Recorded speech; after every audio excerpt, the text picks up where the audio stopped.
Guys, may papakita ko sa inyo. Tara, tara, tara. Look at that. Meron kaming overripe na tomato. Tingnan nyo ginagawa niya. So, I am preparing our ulam for our lunch. And I found this tomato that is so overripe na siya. Overripe. And then, I decided to give it to my crayfish. And then, I gave it to him. Or her. I don't know what is its gender. But, look at that. Tuwan-tuwa siya sa tomato. This is my first time giving tomato to my crayfish. And, surprisingly, gustong-gusto pala talaga nila yung mga ganito. Yan.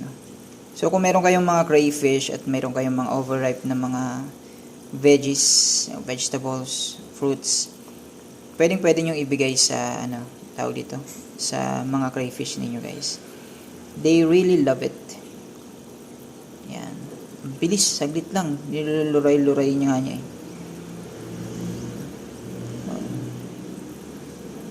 Diba, parang si Shredder. Sarap ng kain niya, dudes. Pampakinis ng balat yan.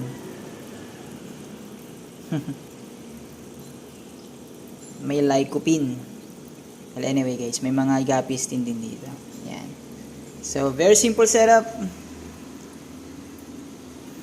But very relaxing. So, kung gusto nyo maggawa nito sa bahay, try nyo rin.